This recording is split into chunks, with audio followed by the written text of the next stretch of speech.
everyone. What do you think of the film? Awesome, awesome.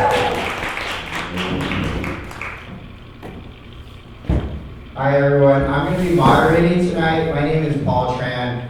I am a high school English and film teacher, and I'm also a friend of Tony, so I'm happy to be part of the group that brought him down here from Oakland, California. Before we begin, I just want to do one first introduction. Everybody say hi to Daniel. Daniel is actually my film student, so he's getting practice tonight being a film moderator. So when he applies to film school, he's going to get in. So Daniel, have a seat first. Okay. And then once again, our director, Tony Nguyen, everybody.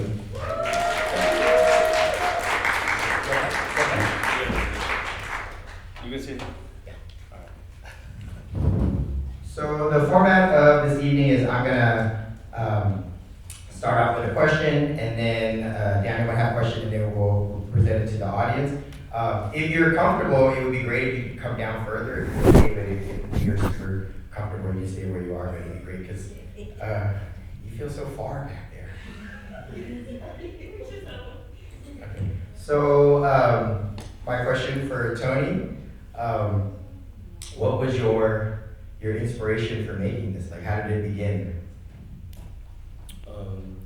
Hey, thanks for coming to the screening here in Long Beach, and thanks so much to Paul for setting this up, and thanks for co-moderating this Q&A, intimate, screening. Inspiration. I mean, it's that big question of like I grew up not knowing anything about my father, and then becoming a parent myself, like that was a big impetus. But very much when my mother had a mini stroke, that was my, I'm gonna be uncensored. That was my kick in the ass moment, like in terms of like, oh, I need to find out before my mother passes away. And so she had that stroke in January of 2020, so right a couple months before shelter in place. And so yeah, that's being a parent myself, and then what happened to my mother were the reasons why like I went on this search. My first question for you is, what was your journey to becoming a filmmaker? What's my journey to becoming a filmmaker? I don't have a filmmaking background. Maybe my scrappy film translate that a little bit, but it was very much like I was a community worker in Oakland, and I had a 3-month paid sabbatical from my former workplace. I used to work for this peace social justice organization called the American Friends Service Committee. It's a Quaker organization. And I had a 3-month paid sabbatical where I could focus on something, like some community issue, but it couldn't have been my program work. And so I'm Vietnamese American, and I had heard about that there were these unsolved murders of community workers and journalists in the United States. The most journalists in terms of by ethnic background and racial background that were killed between 1981 and 1990 were Vietnamese. So five Vietnamese journalists were killed on U.S. soil. And so I ambitiously, naively, amateurly pursued telling the story of the first victim. And he was killed in the Tenderloin in San Francisco, a neighborhood in San Francisco. He was only 27 years old. This cat named Lum Zung, and that's where I got the itch to try to tell stories in this way. I also like to say that I'm very much I learned from the internet. Like I'm very much a YouTube University kind of learner, Google kind of learner. I mean, in the film, Kyle, the content creator on YouTube, who I brought onto the project. But oh yeah, so I basically learned because I was passionate about trying to tell a community story, and I made an amateur film in 2011 where I narrated and I talk like this because that's what I thought investigative reporters talk like. So. Just if you, oops. Just if you're interested, you can go to PBS Frontline, and Tony's documentary inspired like a full feature documentary on there where he's an associate producer, is that right? So just check that out as well. It's called Tran, Saigon, bit on the nose, but yeah. I was curious about how many people were involved in creating this film and approximately what resources or budget went into making it.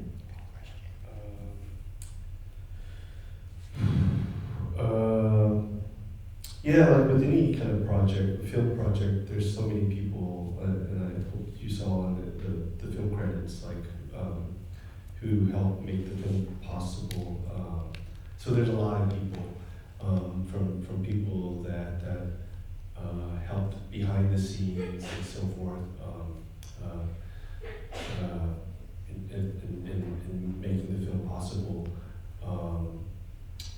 And then there's people that help me. Like I have the great fortune to work for a community health center in Oakland called Asian Health Services, and that's a community health center where there's a lot of doctors and nurses and so forth. And so a lot of those people in the credits that like they made a difference in terms of like helping fund the film and so forth. Is there a question in the audience? Can you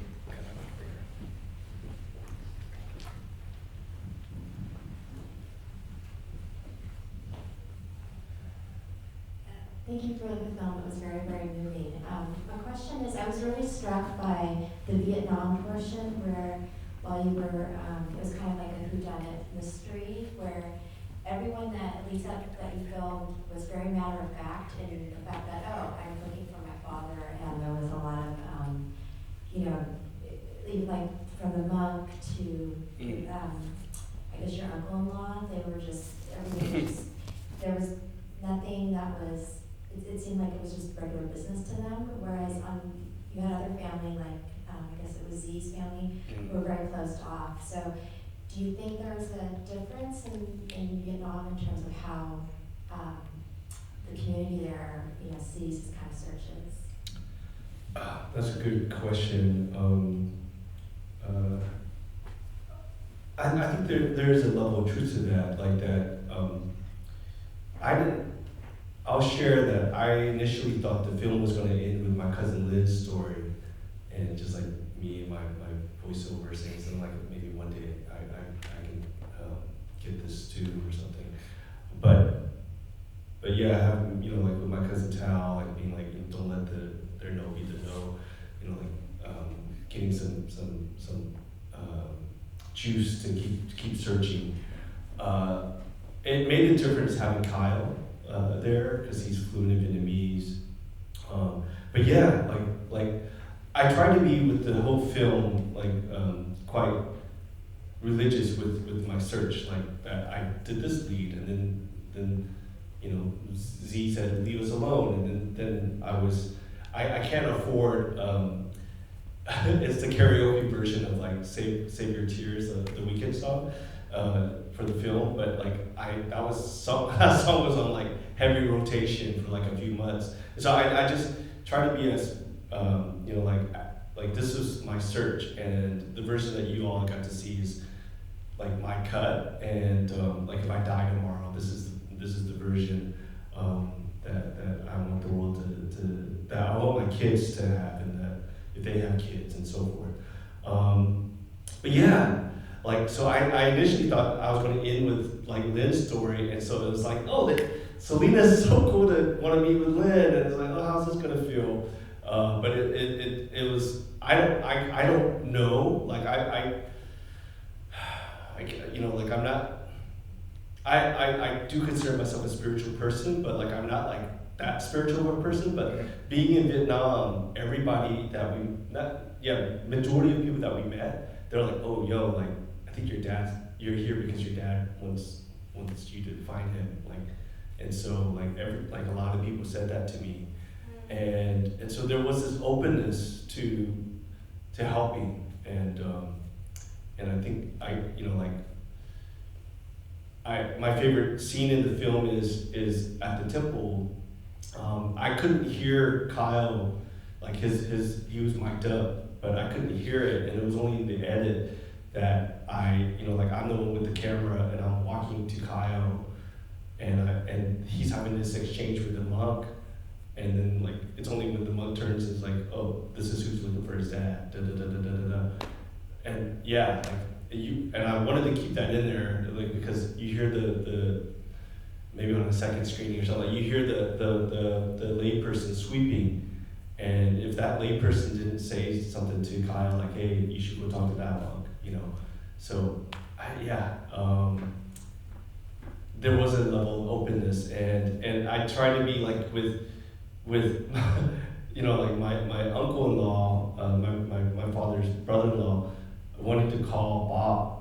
Like, it was like, I tried to just be like, that really happened. Like, Kai was like, I don't think this is a good idea. And it's like, well, this is happening. And for him to like be like, hey, you want to just do a DNA test? And so I try to like show, like, I was nervous. I needed to go to Saigon because I was nervous because of my experience with Z, that word was going to get back to wherever Z is and stuff, and they're going to try to shut it down. And so that's why I tried to show, like, all right, we're rushing to we went back to Saigon the next day, like, because I was nervous that like Bob might change his mind, like, I don't want to, I don't want to meet you, whatever. But there was a different level of openness in Vietnam. Sorry, that was a really long-winded response.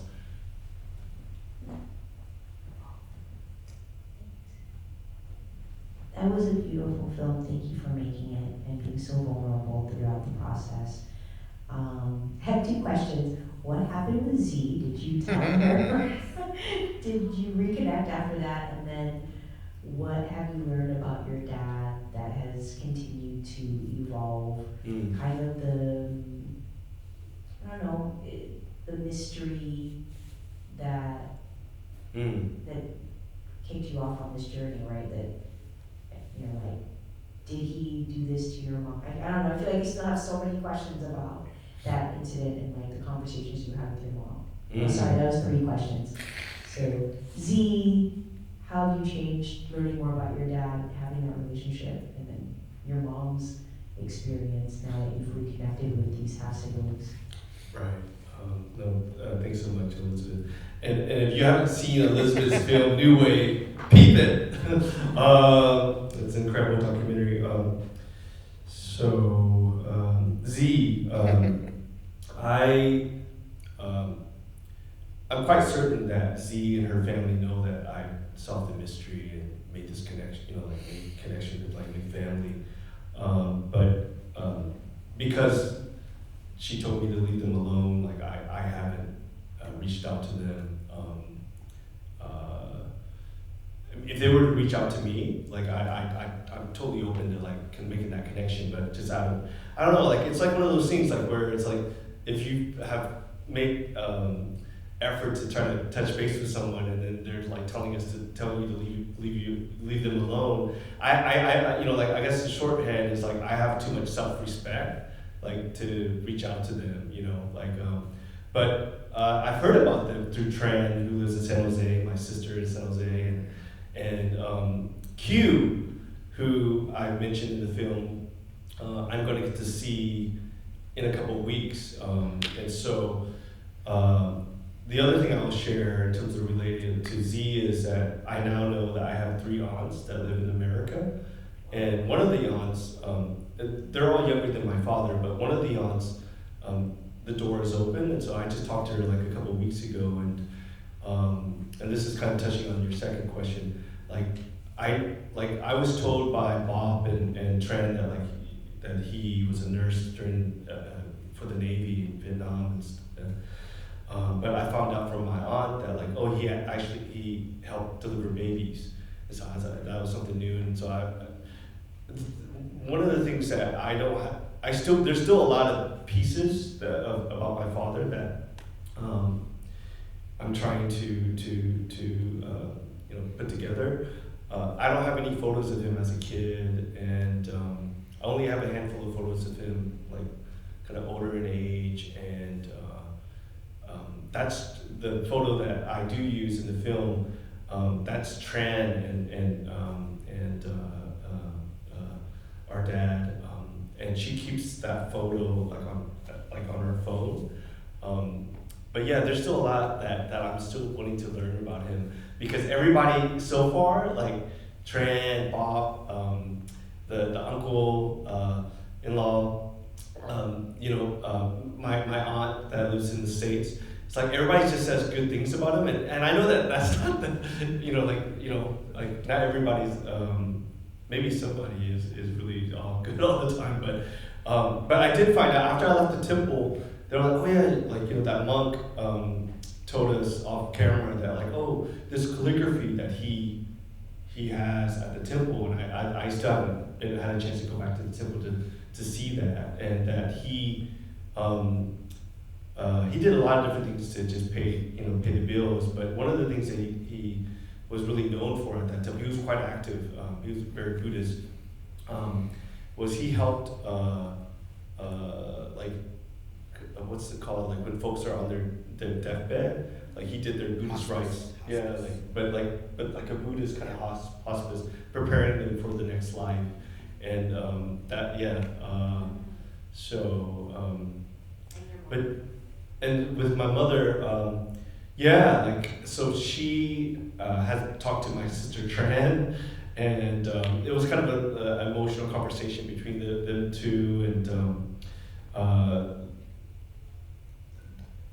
I'll just share that. I think when she was like, oh, he's really doing this, she did tell me, like during that conversation scene that with my cousin, not my cousin, but my younger sister, Kimberly, she did say like, hey, I really want you to find your father, like, after all these years and stuff. But yeah, no,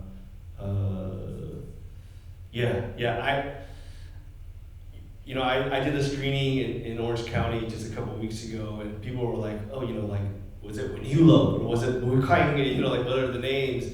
And my mom sticks to this name, but my father's, my birth father's not around for me to ask him, like, did you go by this other name, or was it such a casual relationship, or I don't know.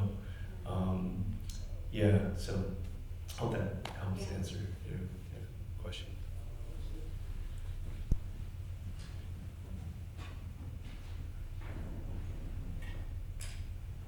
Hi, I also just want to echo everybody's thanks for this film, this documentary.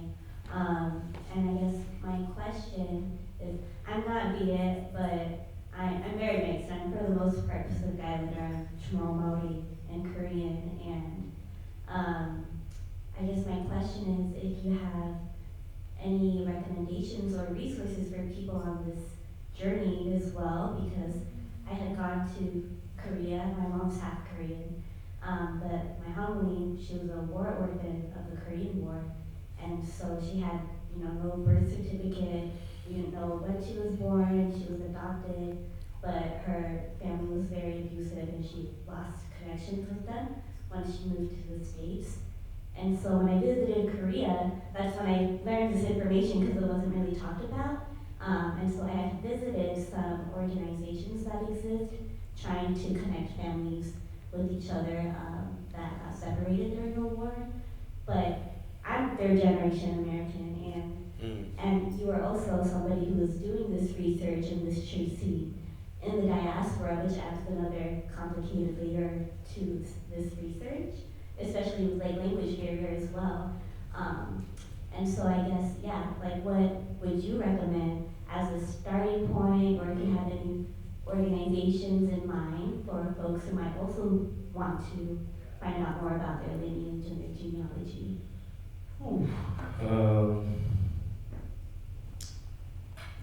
I mean, even though, like, I'm not in contact with Z and her immediate family, I mean, I very much wouldn't, I wouldn't have been able to solve this mystery of my father without DNA testing. And you hear about two tests, in the movie, 23andMe and Ancestry. But actually my database, not my database, my DNA is on like five DNA test sites. I mean, finding out that I have an older sister out there somewhere, like I have like Ancestry and 23andMe apps on my phone, and I don't know, like, especially during my search for my father, I would like look at it every day. I even thought about like filming a scene and me just like always checking, but I still do check regularly, because knowing that I might have another sibling out there. Hopefully she's alive. Yeah, it's tough. I don't know, like in your community, if there's a Kyle Lane, like in our community, John, like that cat, he's so prolific. Like if you go to his YouTube channel, like since working together with me, I think he's like helped at least 12 other Vietnamese around the world, Needs a documentary. locate missing loved ones. And so Kyle is, and it was very much like a code, like email to him, like, searching on the internet and like, oh, this guy does this kind of thing, and he's actually from around this area, and he's a younger cat. He's like, in his mid-30s, but he lives in Vietnam, and he's, because he's lived there for so long, he's become fluent. But yeah, no, I mean, my apologies, I don't know of organizations. I do know that from my own experience that like DNA testing, because I didn't have, like my mom, like there was a name on the birth certificate, but other than that, like I didn't know. And I was so nervous to do DNA testing because I was nervous, it might not come out in the film, but one of the things that I was grappling with throughout the process of making the film was just rejection, and just like, like whether it was like I was nervous that my cousin Dale was gonna like be like, no, I don't want to do no DNA testing, or just potential, like if my father was still alive, like would he reject me? And just rejection was a terrible kind of thing. But I feel like if someone really wants to know, and if they don't have a lot of clues, it's tough because I just happen to, like, Z happened to, like pop up, like I don't, it's just, I don't know, that's where it's still like, like it's still like an unbelievable kind of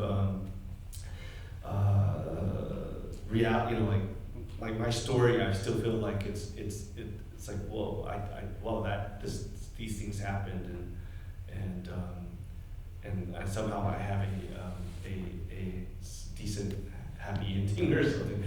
So yeah, sorry, but we could, like if you want to stay in touch, I'd love to talk to you more about it. And one of the things that I didn't share, like his name is in the credits, but there's a Black adoptee named Damon Davis, and I was listening to his podcast all the time, and I just did a quote, reaching out to him, and he was very helpful because he was just like, Tony, I consider you like adoptee adjacent, and like he was like down to talk to me all the time, and listening to his podcast and hearing stories of other folks who, his podcast, the premise is like folks that have tried to make us do a search and whether they were successful or not, and so that was helpful for me to hear, in therapy, but yeah. Do we have any last questions?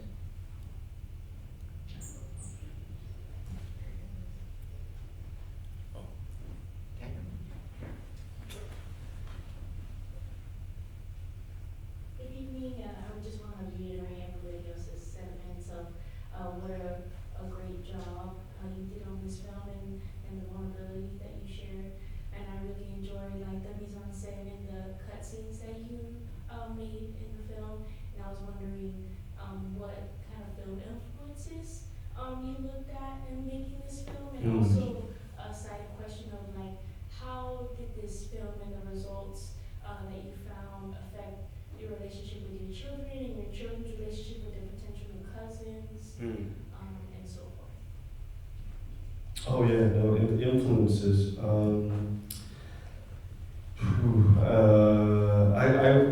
In terms of like recent documentaries, what is it called? I really like this film, and I watched it a few times in making my film called Crows Are White.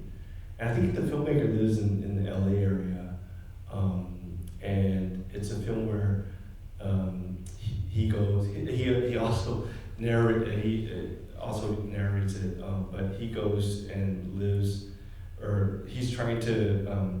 He's been like lying to his parents, and like he goes to Japan and like, and he's like, what is he? Like he's some kind of West Asian cat that lives in the area, LA area. But he goes and tries to ask like these like really austere monks in Japan like what he should do, because he's been hiding the fact that he's been married or to a woman and stuff. But it's called Crows Are White. And even my little my sequence of when you know literally like when Z said leave us alone, like I didn't know what to do, like I was just very depressed and such. But like the weekend was on heavy rotation, the Save Your Tears was on heavy rotation, and then I cooked, I did these other things I loved and whatnot. And so I wanted to try to show that, but it was influenced by something that he did in his film where he hit a wall. Black Box Diaries was also an influence, a documentary, and, you know, but no, I don't know, I just pull from a lot of different sources. And then also with this film, because I didn't know what I was doing some of the time, and I had to, like, unfortunately, like, you know, like I feel like I listened to my gut, like I heard a voice that was like, you know, this cannot be rushed, and I have a dry erase board in my living room, and I wrote down this cannot be rushed, and then also like, and I heard another voice that was like slowly but surely, so wrote those things down. My kids. One of my best screenings happened in the Bay Area premiere, which happened at CanFest in last year, and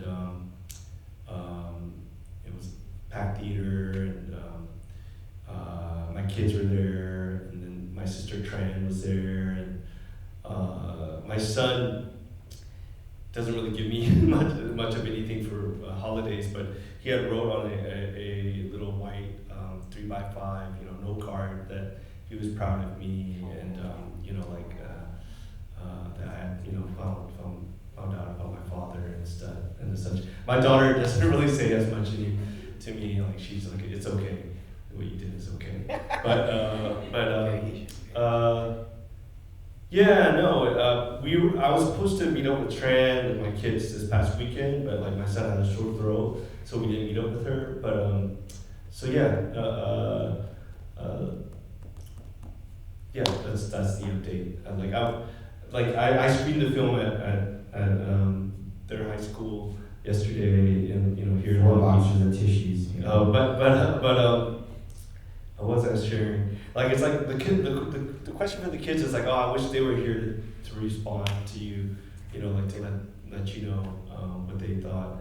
But they were one of the first people to see the film because they were going to find out things about their grandmother, and I didn't want them to sit in an audience and like hear that for the first time. So I tried to be very thoughtful about that.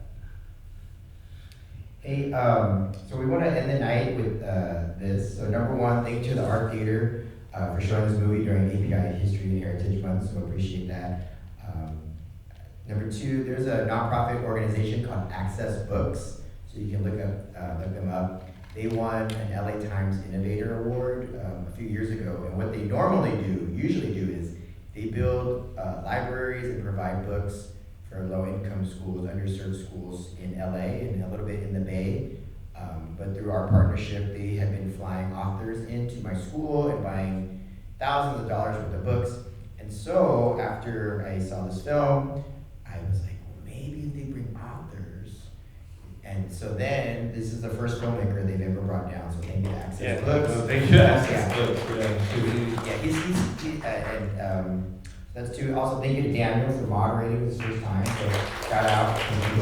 And then I want to just leave this like a little story. You know, I call him like my brother. He calls me like his brother. We did arts organizing. You're actually my older brother, but even though we share, if I can interject real quick. Okay, go. So we did arts organizing in the Bay Area, and there's in Oakland, and we have another friend named Lee, a woman. And what's interesting about the three of us is that all three of us are, when our moms fled Vietnam in 1975, all three of them were pregnant with us respectively. And so when we found that out, it was like, this friendship really was meant to be. And so when I tell people like, I am the first like generation of Vietnamese Americans, I really mean that, because like we were conceived in Vietnam, but we were born here. Like we're literally transplanted people with eggs. So I just want to share that cool story, because you can see like that's how far back we go with our experience. And then of course, last but not least, just a huge round of applause again for Director Tran Nguyen and your attack. Thank you for coming. Drive home safe. Yeah, thank you. And then I'm gonna take a picture of you too on stage.